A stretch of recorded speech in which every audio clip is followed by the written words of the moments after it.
Let's talk about brain helps. We're going to talk today about chamomile and yerba mate.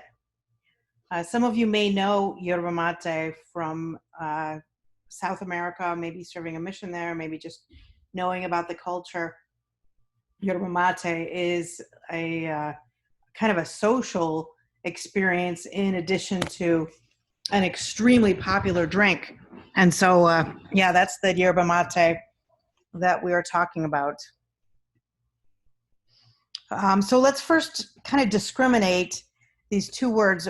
We talked a lot about nervines yesterday. Sorry. And today we're going to add the word nootropic. Nootropic is more of a description of a quality of an herb. It's not a class of herbs, although you might say, list some nootropics on Google and it will list herbs that are nootropic. But nootropic really refers to a quality of the herb, not a classification like adaptogen. So nootropic herbs can also be nervines. They can also be adaptogens. They enhance well-being. And so since adaptogens in general enhance well-being, you could say that adaptogens are all nootropic. They're all nervines because they help with that kind of central nervous system and that limbic system, the HPA axis, that sort of thing. So, but nootropic herbs are going to have more herbs in that idea than in the adaptogen classification. More herbs have nootropic qualities because you have to have more word. In order to become an adaptogen, there are more qualifications. Okay, so nootropic herbs enhance your well-being. They enhance brain circulation.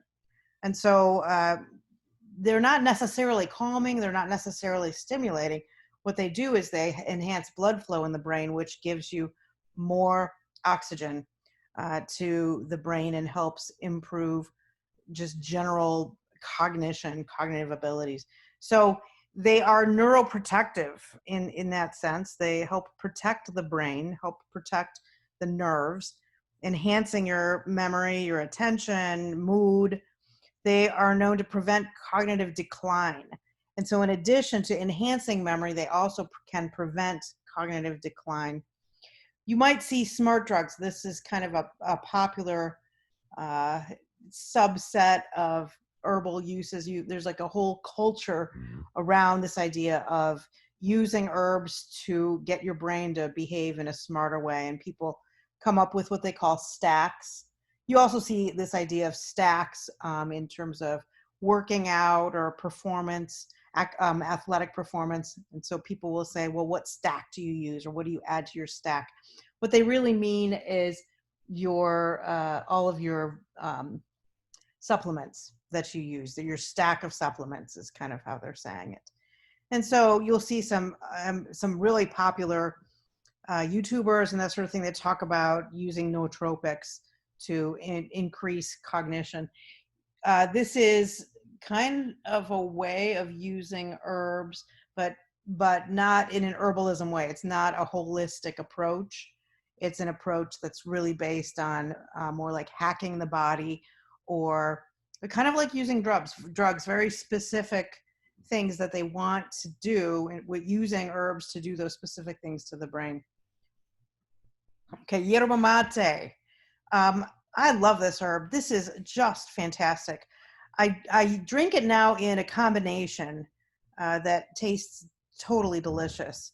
But I used to drink it by itself, just plain old yerba mate for years. And you kind of get used to it. It tastes like a really lovely blend of dried leaves and dirt and grass, maybe a little grass and twigs.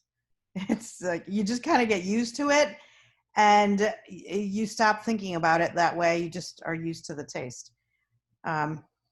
So what you see here in the picture is some yerba mate, and then you have a bombilla or a gourd. This is a common thing people use to drink their yerba mate out of.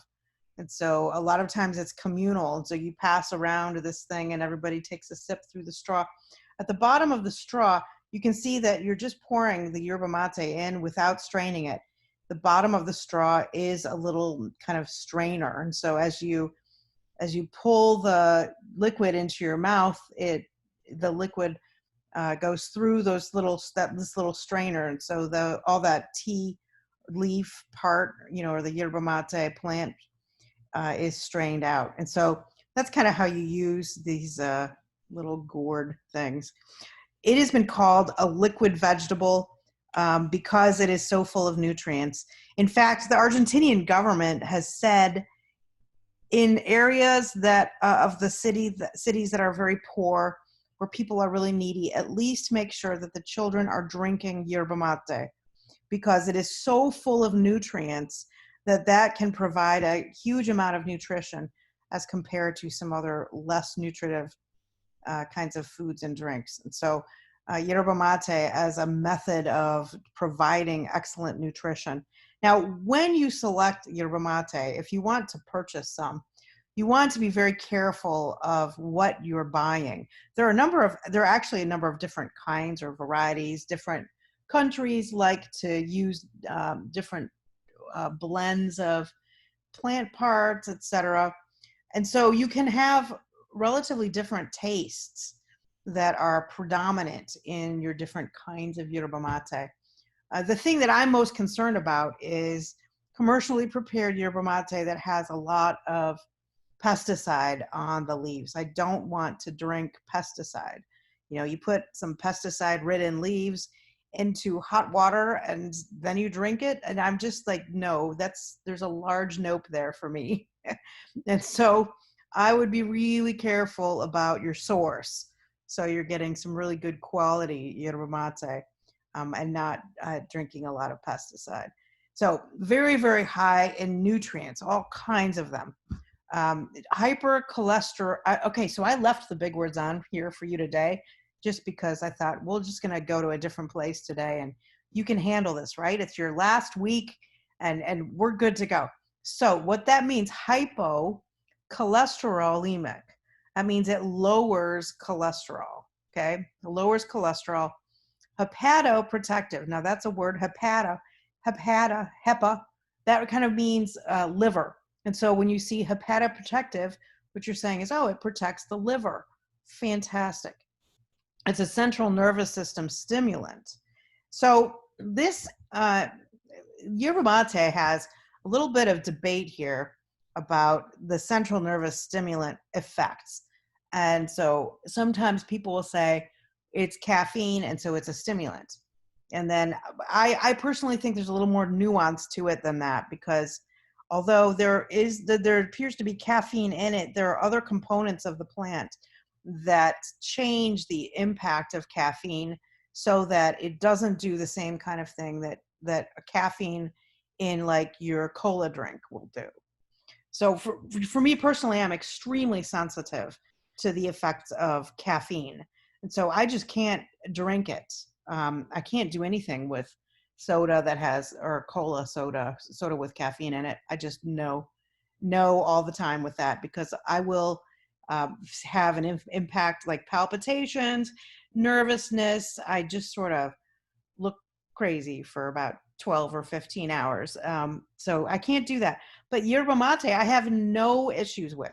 Yerba mate has been shown to lower blood pressure instead of like your typical reaction to caffeine where it raises blood pressure. And so there are clearly a lot of other plant components that are mitigating the impact of the caffeine in it. Argentinian scientists actually don't call it caffeine. They say it is not really caffeine. And so they call it matine for the mate part of yerba mate. They call it matine. And so there's a little debate about what's going on. Some of it might be that there's significant theobromine amount in yerba mate. And so theobromine does help mitigate the effects of caffeine. Theobromine, that's also what is in chocolate or cocoa that can be really helpful for mood, etc., other effects. It's a diuretic. Okay, what that means is that it helps move things through the body. So people kind of think of that as a water pill, a diuretic. It just gets rid of excess water. Well, that's a simple, overly simplified, reductionistic way of thinking what diuretic means. But it essentially means it's increasing that flow, and it's helping tone those tissues. So there's less water in there unnecessarily. Okay, I don't mean it's unnecessarily less water. I mean it takes out the unnecessary liquid that is sort of stagnating, and so helps that with that flow. Cardioprotective. So if you think of hepatoprotective, it's protecting the liver. Cardioprotective is protecting the cardiovascular system, and particularly the heart. It's an antioxidant, and here we know that it actually protects DNA from oxidation, and so that's pretty great. Your DNA is more protected from being damaged. It's a pretty potent antioxidant, and some of its health benefits come from the fact that it is a very potent antioxidant. It has a blood sugar lowering effect that's pretty significant, and so that's really helpful. Many herbs actually do have a blood sugar lowering effect. Just like many herbs are anti-inflammatory and antioxidant, many of them also help lower blood sugar. It's sort of like plants were the intended thing for humans to eat. It's a little bit like that, right? Okay, it increases fat utilization. In other words, it helps you burn fat during exercise. So, that's kind of awesome. A lot of people do exercise because they want to burn fat, in addition to conditioning their body and increasing strength and aerobic capacity. And so increasing fat utilization is a huge pro for using yerba mate. And it increases fat utilization, and also, I'm just going to use all these words today and teach you a little bit more. So it does what's called suppresses adipocyte differentiation. So adipocyte, those are fat cells, adipose tissue, right? Fat tissue, adipose tissue. And so fat cells will differentiate or grow, forming new cells, creating new fat cells. And so yerba mate will help suppress this. It suppresses triglyceride accumulation, right? We know triglycerides are a type of fat cell, useful for the body, used for the body, but you don't want too many of them. And so it's going to improve your blood lipids, improve cholesterol, triglyceride, blood lipid parameters in both human and animal models. And it will also modulate gene expression of all the genes that are changed in your obese state. So being obese is damaging to your body. It's pro-inflammatory.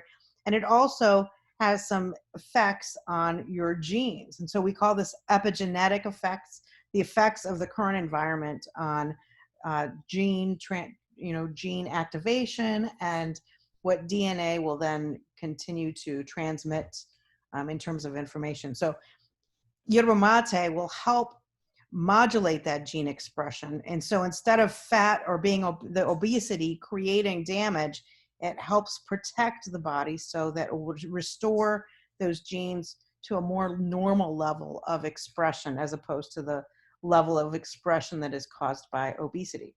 So that's pretty cool. All right, I'm going to tell you about a couple studies. Here's a study, 12 people, so pretty small study, but useful. So there were 12 people, and half of them got 2 grams of yerba mate, and then half of them got placebo. 2 grams is a pretty big amount. So we're looking at females, 30 minutes of cycling. And the ones who took the yerba mate, wow, I did not say that. The ones who took the yerba mate, their ingestion affected oxidation. So we're thinking antioxidant, right? So their ingestion affected their fatty acid oxidation. So what this really means is that they were able to burn more fat. You can think of it that way. Burn more fat. It also helped with mood, and it helped with their desire to eat and hunger. So yerba mate suppressed hunger, suppressed desire to eat, increased focus, increased energy, and increased concentration. And I've certainly experienced that myself, a tremendous difference in my ability to focus, concentrate, and remember things after using yerba mate, especially using it consistently over many, many years at this point. Definitely helps with my ability to be organized, to remember things, to be focused, concentrate, etc. It is neuroprotective. And so when we think about psychological effects, we're looking at all these herbs and then we're kind of looking at the psychological effect. What we see again overall is that mind-body connection that makes a huge difference.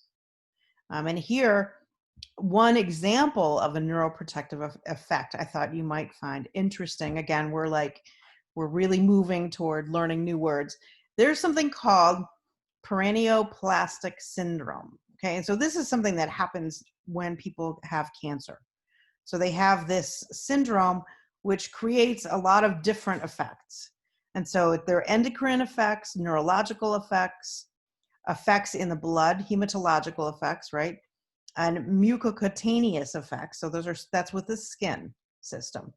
And so what we're looking at are, it's a syndrome that can create something like the adrenal glands can become problematic, creating things like Cushing syndrome, where you just have hardly any adrenal gland production of cortisol. And so this is really a big problem. You can have muscle weakness, inflammation of the spinal cords. Those are some of the neurological effects. There are lots of them. I'm just writing down a few of them so you get kind of an idea. Disruption in, you can get anemia. So your iron content of your blood goes really low. Inflammation in your blood, proteins in your blood that you don't really want a lot of. Skin problems, rashes, various kinds of spots, dark areas, etc. All of these systems are involved in this kind of syndrome. And so when you add yerba mate, what happens is this was examined in a bunch of mice with lung cancer, and the mice who had yerba mate had protection against this entire syndrome, as well as reduced inflammation in the brain. So that's pretty great as an example of how yerba mate can help protect the brain.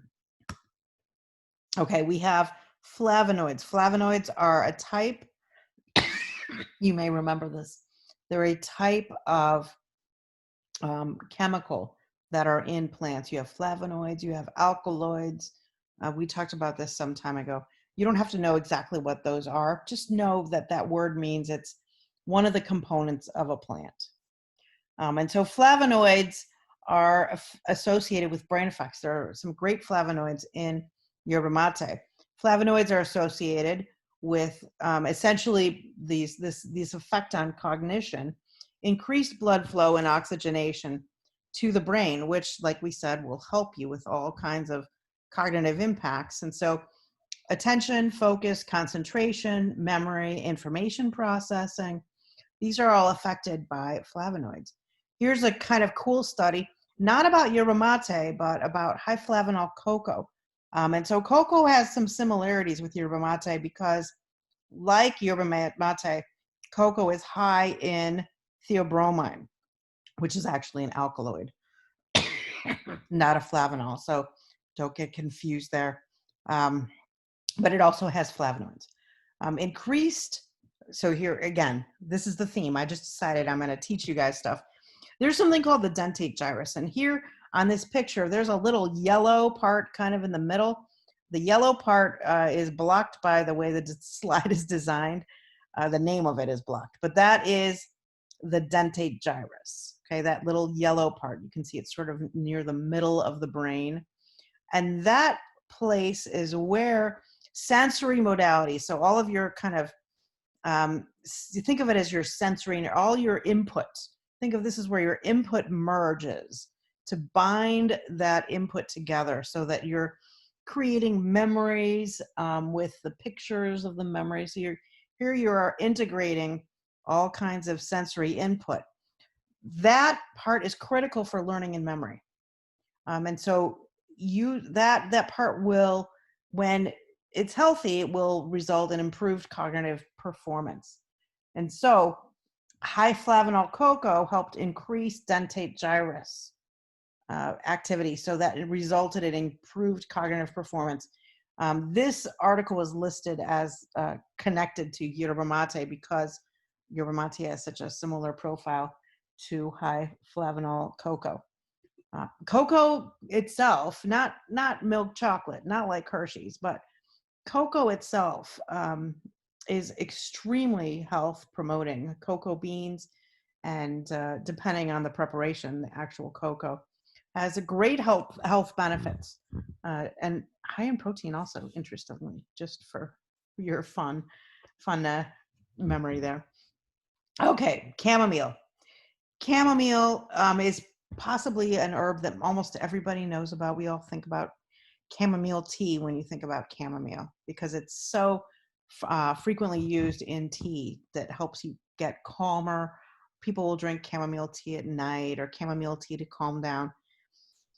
So there are two kinds of chamomile. There is German chamomile, and then there's also Roman chamomile, or English chamomile. And so both kinds are used in very similar ways by herbalists, a lot of similar effects. There's a little bit of a different effect when you're looking at the essential oils between these two kinds. And so chamomile essential oil is extremely popular, and there are two different kinds. There's Roman chamomile and German chamomile essential oil. And so those will have a little bit of a different effect. And I remember the first time I really kind of experienced an impact of an essential oil was I was in this seminar by actually this friend of mine, and up to this point I was pretty skeptical. You know, I am in general pretty skeptical person. So it's like, show me the data, just show me the data, and I don't want to hear all your like, the other day my cousin and I blah blah blah. I don't want to hear that. I want to see data. And so sometimes that's useful, and sometimes it keeps me a little closed-minded. So I had been a little more closed-minded about essential oils in general and the impact of just aromatherapy and smelling the oil. And I thought, well, yeah, I mean, it's nice. It smells nice sometimes. I don't know. You know, I know it's antimicrobial. Sure, I'll give you that. It's very antimicrobial, antiviral. I mean, these are oils that a plant has that protects them against problems in the environment. And so when you concentrate these oils, like you do when you distill them into essential oils, which is really quite a tremendous effort and not something that you can naturally get kind of easily on your own. So essential oils, extremely potent. You should never, just here's your little note, your side note, you should never, ever, ever use essential oils directly on the skin for almost any essential oil. There are a few exceptions, but I think as a general rule, you just never use them directly on the skin because they can be so sensitizing. You can go for some time without really experiencing bad effects, but then suddenly something bad can happen. And your body really can't tolerate that much of a potent application of this essential oil. It's problematic. And so in general, if you don't know, always dilute them in what they call a carrier oil for your safety, for the safety of, you know, your internal organs and tissues, so they don't get kind of burned by the essential oil. And so you always want to dilute. You can use lots of oils to dilute. It's easy. If you have olive oil, you can do that, but olive oil has a scent to it, and so that will interfere with the aroma of the oil. So I like to use sweet almond oil, or you can use what they call fractionated coconut oil. It's fractionated, meaning that basically it won't solidify at room temperature, because coconut oil has a pretty low point at which it will solidify. And so some oils will melt at higher points, some oils melt at lower points. Coconut oil is solid for quite a while. Like olive oil will be liquid. I mean, it's hard to make olive oil solidify. Coconut oil will be solid up until, you know, like 68, 70, 72 degrees, etc. You can always tell in the kitchen whether it's summer or winter. Is the coconut solid or is it liquid? So you can use fractionated coconut oil though, and that will always be liquid. And so you can easily dilute your essential oil into fractionated coconut oil. I like either one, coconut oil or sweet almond oil, which doesn't have a really sweet sense. It pretty much allows the aroma of that oil to kind of be intact and not changed. So a little bit more about that. Aroma really makes a difference to the body. So we think of aroma as just sort of like it's either pleasant or it's not pleasant. And, so you're walking through the woods and you smell something, you're like alerted to, oh, there's something yucky over there. Don't go there. It's actually much, much more pervasive, a much bigger deal than just that. So think about this. Inside your body, all your organs have receptor sites on them that are connected to aroma, connected to smell. And so in your nose has nerves that reach all the way back to the limbic system. And so your nose will tell you straight to the limbic system information that comes in about smell. So smell affects how your body works. There's there's quite a lot of scientific information about this now. There didn't used to be, but there is now a lot of supportive information about how just the quality of breathing or smelling something can make changes in the brain, changes in memory, like rosemary essential oil has been shown to enhance memory. Chamomiles do similar things. Chamomile can be very soothing, very calming. Roman chamomile and German chamomile, a little bit different. And so I'm sitting in this class, back to what I was saying, the first time I really experienced this, sitting in this class run by my friend, and she's passing around little like popsicle sticks with little bits of oil on them so people can kind of smell the oil and then pass the stick down. Sure, we couldn't do this in our COVID time, right? Not anymore. Not for a while.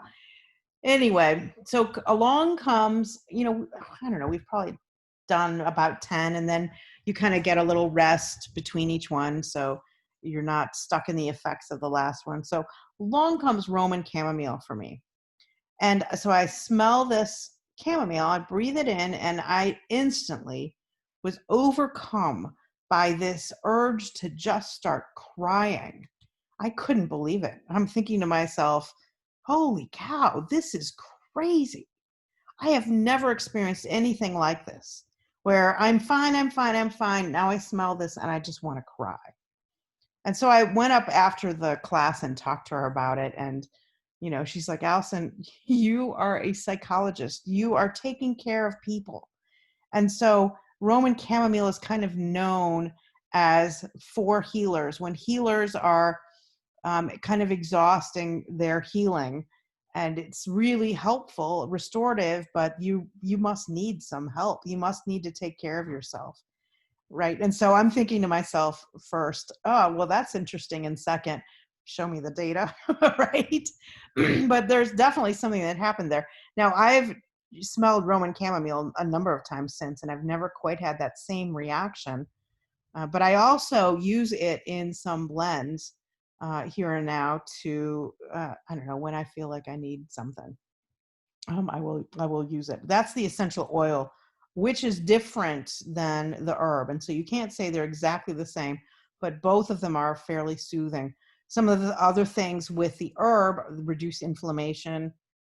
A lot of oils also do this. And so this class is not on essential oils, but I just want you to kind of have a little peering a window into that world. Reducing inflammation. Chamomile is known for soothing your stomach. If your stomach upset or gas or irritation, chamomile can help soothe. Helping with wound healing. It's very, very calming. It can help insomnia, helps hay fever, rheumatic pain, eczema. So if you just sort of think of chamomile, calming, that helps. Most of the research is on anxiety. So this is another example of how the research in one area kind of makes the herb look like it only does one thing, when this is not an accurate picture of what chamomile can do. It's not just only for calming anxiety. That it can do a lot of other things. But research is pretty excited about looking at calming effects for anxiety in particular. So here we have a randomized controlled trial, RCT, randomized controlled trial, and we're looking at the effects on generalized anxiety disorder. So we abbreviate that as GAD, generalized anxiety disorder. So this was a randomized controlled trial. So half the people were randomized to get chamomile and the other half randomized to get placebo.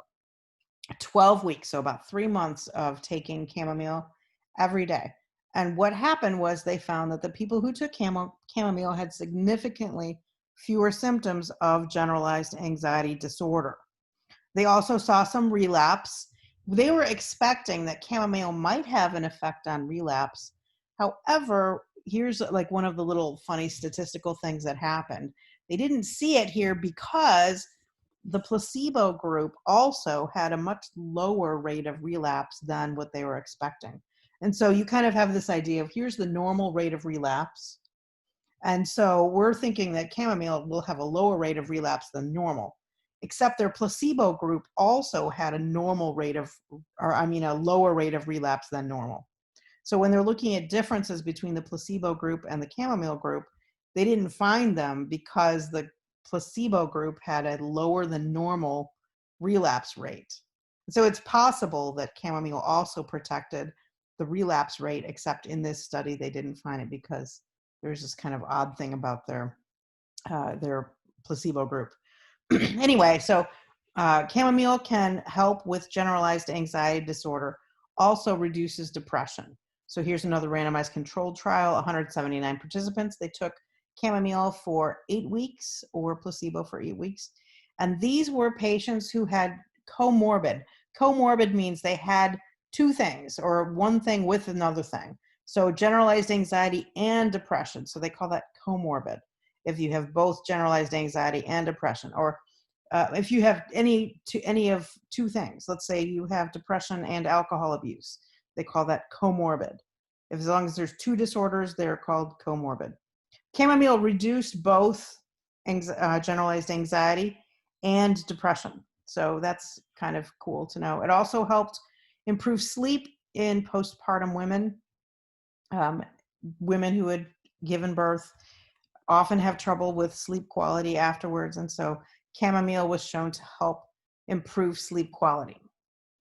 Neuroprotective as well. So scopolamine is a drug. You can kind of think of it as when you watch a spy movie, this is like the truth serum because it removes your resistance. And it does affect memory in the brain. And so it's very, very common that researchers will use scopolamine to create memory deficits in animals and then test their various preparations to see what happened to the memory. And so what you might see is you'll train mice to run through a maze, and then you give them scopolamine, and that reduces or affects their memory for how the maze works.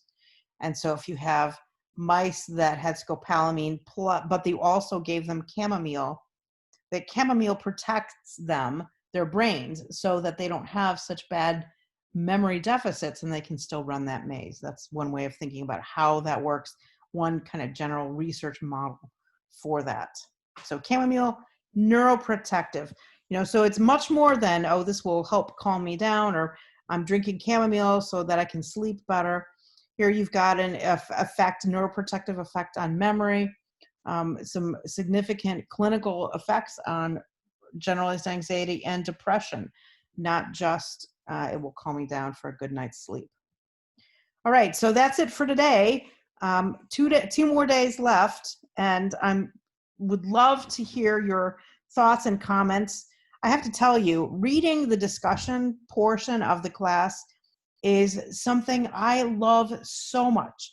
I just love reading each of your contributions to that discussion each week. I actually kind of savor it. Like I made myself do a lot of my other grading first before I rewarded myself with reading your discussion last week. So just so you know, I am like that. Yes. Anyway, I love that. And so that our final is just going to be a contribution to another big discussion. Not a big deal. It shouldn't take you more than like really 15 minutes to kind of think about your response to a discussion question that we'll just have for the final. And I will open that up like Friday for this week. And then, so you could actually just do it on Friday and then you're all done with the class. All right. So talk to you soon. Take care.